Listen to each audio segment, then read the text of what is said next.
ஆரம்பிக்கலாமா? திரும்பவும் ஆரம்பிக்கிறேன் ஸ்கிராட்ச்ல இருந்து. ஏன்டா இப்படி கத்துற அப்படின்றீங்களா? ஒன்றும் இல்லைங்க, கிட்டத்தட்ட ஒரு 10 வருஷத்துக்கு அப்புறம் நான் திரும்ப வந்து பைக்கிங், அதாவது மோட்டர் சைக்கிளிங்கில் இறங்க போகிறேன். ஸோ அதுக்கு ஒரு பைக் புக் பண்ணியிருக்கேன். அந்த பைக்கு இன்னைக்கு டெலிவரி. என்ன பைக்குன்ட்டு சொல்லுங்கள் பார்ப்போம். ஏன்டா நீ என்ன லூஸாடா அப்படின்னு தானே கேட்குறீங்க? அதான் கேப்ஷன்லேயே போட்டிருக்கிற தம்ப்நெயிலும் இருக்குது. ஆமாங்க, ஸோ ராயல் என்ஃபீல்ட் ஹிமாலயன் 450 புதுசாக இன்னைக்கு டெலிவரி எடுக்க போகிறேன். வாங்க போகலாம்.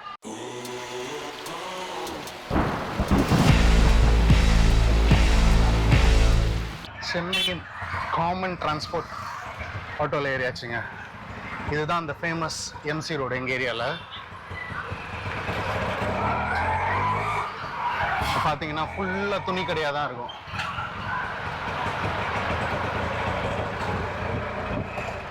ஸோ டி நகர்லாம் வர்றதுக்கு முன்னாடி, அதாவது அந்த ரங்கநாதன் ஸ்ட்ரீட்லாம் வர்றதுக்கு முன்னாடி இதுதாங்க இந்த famous MC road. I'm very எக்ஸைட்டட்ங்க. ஏன்னா கிட்டத்தட்ட ஒரு 10 வருஷத்துக்கு அப்புறம் வந்து நான் வந்து மோட்டர் சைக்கிளிங்கில் இறங்குறேன்.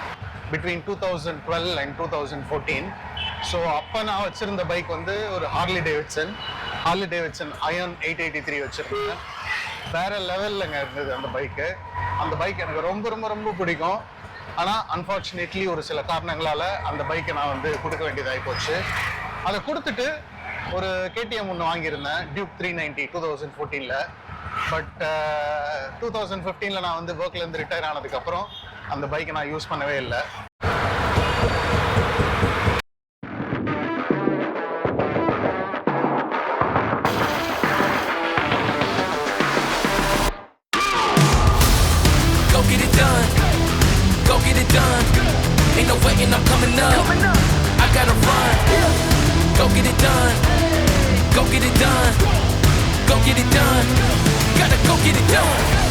They told me to wait. I said, nah, I'ma go. Ain't no limits for me. I serve it up like a pro. Big steps, gotta flex. It's all for the show. Whole squad game ready. Gotta go for the goal. Go get it done. Go get it done. Ain't no waiting, I'm coming up. I gotta run. Go get it done. Go get it done. Go get it done. So ஃபைனலாக வண்டியை delivery எடுத்தாச்சு. So நான் எடுத்த வண்டி என்ன அப்படின்னு பார்த்தீங்கன்னா Royal Enfield Himalayan 450. And நான் சூஸ் பண்ண வேரியண்ட் வந்து ஹன்லே பிளாக். இதுதான் top of the line variant. இந்த ஹன்லே பிளாக்ல என்ன ஸ்பெஷல் அப்படின்னு பார்த்தீங்கன்னா பெயிண்ட் தாங்க ஸ்பெஷலு. ஸோ பேசிக்லி இது வந்து ஒரு classy black and metal tank with ஒரு ஃபெண்டர். இது ஃபைபர். அண்ட் இங்கே வந்து மேட் பிளாக்ல இருக்கு. அண்ட் கோல்டன் கலரில் ஹிமாலயன் அப்படின்ற ஒரு டீகால் ப்ளஸ் கோல்டன் ரிம்ஸ். இந்த ஒரு பர்டிகுலர் விஷயத்துக்காக தாங்க நான் இந்த கலர் சூஸ் பண்ணேன். ரொம்ப நாளாக இந்த கோல்டன் ரிம்ஸு அப்புறம் கோல்டன் ஃபோர்க்ஸு இது போட்டு ஒரு வண்டி வாங்கணுன்றது என்னோட ஒரு கனவு. என்னதான் ஹிமாலயன் என்ன கொஞ்சம் டிசப்பாயிண்ட் பண்ணாலும், அதாவது கோல்டன் ஃபோர்க் கொடுக்காம வெறும் பிளாக் ஃபோர்க் கொடுத்துட்டாலும் ரிம்ஸில் தட்டி தூக்கிட்டாங்க. ஸோ இந்த பர்டிகுலர் விஷயத்துக்காக மட்டும்தான் நான் இந்த பர்டிகுலர் கலரை வேரியண்ட்டை நான் சூஸ் பண்ணேன். அண்ட் நான் இப்போ இருக்கிறது வந்து பிராட்வேல இருக்கிற ஐஸ்பீட் ராயல் என்ஃபீல்ட் ஷோரூம். இங்கே தாங்க நான் வந்து வண்டி எடுத்தேன். ஸோ பேசிக்காக நான் ஒரு 2 ஷோரூமில் நான் கேட்டேன். ஒன்று வந்து டோல்கேட்டில் இருக்கிற ஒரு ஷோரூம், ராயல் என்ஃபீல்ட் ஷோரூம். அவங்க வந்து கஸ்டமைஸ் பண்ணிங்கன்னா 40 days ஆகும் அப்படின்னாங்க. இங்கே கேட்டதுக்கு இந்த பர்டிகுலர் பிரான்ச்சோட மேனேஜர் ஜாவித் என்னோட ஒரு நல்ல நண்பர் ஆகிட்டார் இப்போது. ஸோ ஜாவித் வந்து நீங்கள் புக் பண்ணுங்கள், நான் 15 நாளில் வண்டி எடுத்து கொடுத்துட்றேன்னாரு.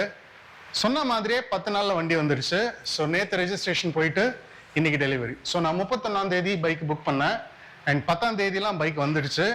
அதுக்கப்புறம் வந்து ரெஜிஸ்ட்ரேஷன்லாம் போயிட்டு இன்னைக்கு 13ஆம் தேதி நான் டெலிவரி எடுக்கிறேன். இன்னைக்கு நல்ல நாள் அப்படின்னு எங்கள் வீட்டில் சொன்னதுனால இன்னைக்கு டெலிவரி எடுக்கிறேன். அண்ட் பை த வே, இந்த பர்டிகுலர் பைக் வந்து என்னோட ஒட்டுமொத்த ஃபேமிலியோட கிஃப்ட்டு. இது வரைக்கும் சவுத் ஈஸ்ட் ஏஷியா சுற்றிட்டு இருந்தேன்னா இனிமே இந்தியாவை இந்த பைக்கில் தான் சுற்ற போகிறேன்.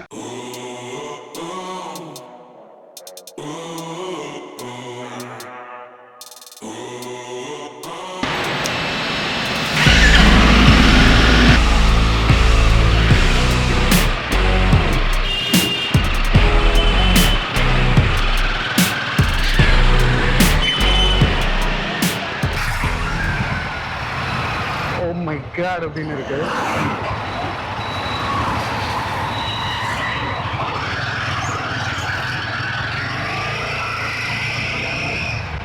ஸோ நான் இன்னும் வந்து வண்டிக்கு என்ன ஹெல்மெட்டு அப்படின்லாம் வாங்கலை.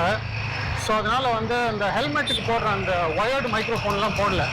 ஸோ இப்போதைக்கு என்னோட ஒயர்லெஸ் மைக்ரோஃபோனில் தான் பேசிகிட்டு இருக்கேன். நாய்ஸ் கேன்சலிங் ஆன் பண்ணி தான் பேசிகிட்டு இருக்கேன். ஸோ உங்களுக்கு தெளிவாக கேட்கும்னு நினைக்கிறேன்.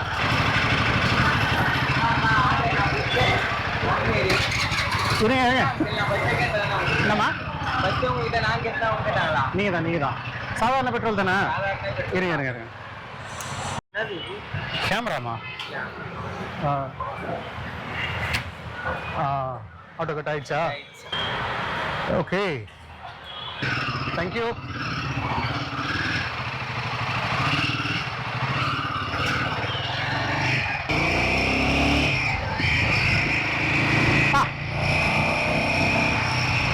கமாண்டிங்கான ஒரு ரைடிங் பொசிஷன் தான், வேற லெவலில் இருக்கு. குமுதா ஹாப்பி என்னாச்சு. ஸோ இப்போ நான் அப்படியே எங்கள் வீட்டுக்கு போனோம். எங்கள் அம்மா வேற டேய் வண்டி எடுத்துகிட்டு வரும்போது சொல்லு, நான் அட்லீஸ்ட் ஒரு 2 எலுமிச்சம்பழம் வாங்கி வைக்கிறேன் அண்ட் லைட்டாக ஆரத்தி எடுக்கிறேன் அப்படின்னாங்க. சரி இப்போ வீட்டுக்கு போனால் அதெல்லாம் பண்ணுவாங்க. எனக்கு அதெல்லாம் நம்பிக்கை கிடையாது. பட் அம்மா தானே எல்லாம். ஸோ அம்மா சொல்லிட்டாங்கன்னா மறுபேச்சே கிடையாதுல்ல. அதனால் பாருங்க போலீஸ் வண்டி இங்கெல்லாம் யூட்டர்ன் அடிக்கக்கூடாது. அதனால் என்ன பண்ணுறாங்க பார்த்தீங்களா? இந்த போலீஸ் அராஜகம் தாங்க ஓவர் அராஜகமாக இருக்குது இல்லை? ஸோ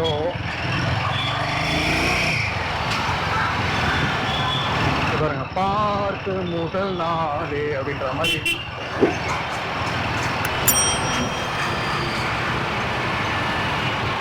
இதுதான். தானும் போக மாட்டான், மற்றவனையும் போக விட மாட்டான்.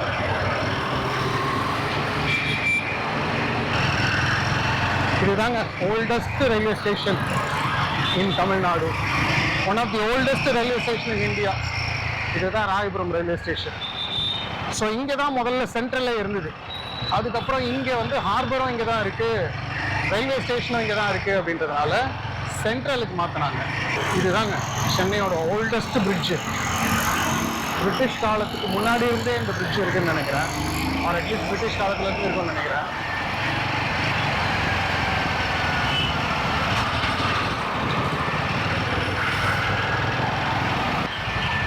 இப்போ நாம் உள்ளே போக போகிறோம். இது எங்கள் ஏரியா, உள்ளே வா அப்படின்ற மாதிரி. இந்த ஸ்ட்ரீட் வரைக்கும் ராயபுரம், இதுதான் என்னோட ஸ்ட்ரீட்டு. இங்கேருந்து ஓல்டு வாஷ்மேன்பேட். ஸோ காவாக் அந்த பக்கம், காவாக் இந்த பக்கம்ன்ற மாதிரி ராயபுரமும் ஓல்டு வாஷ்மேன்பேட்டும் பக்கத்தில் தான் வந்து சேர்ந்தாயிற்று. ஸோ கோபுரோ வேறு அடிக்கடி சூடாகிட்டு ஆஃப் ஆகிட்டு இருந்தது, ஓடிக்கிட்டு இருக்குன்னு நினைக்கிறேன். பார்ப்போம். Okay we have arrived. எனக்கு இதிலெல்லாம் நம்பிக்கை இல்லைங்க. ஆனால் எங்கள் அம்மாவுக்கு, என் சித்திக்கு நான் ஹாய் சொல்லு. சித்தி ஹாய் சொல்லு.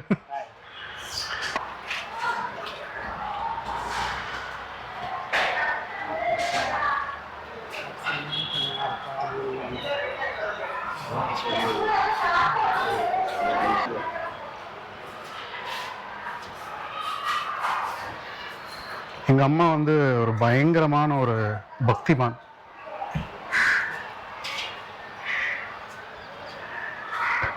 நூறு சுத்த போறியாம்மா? 3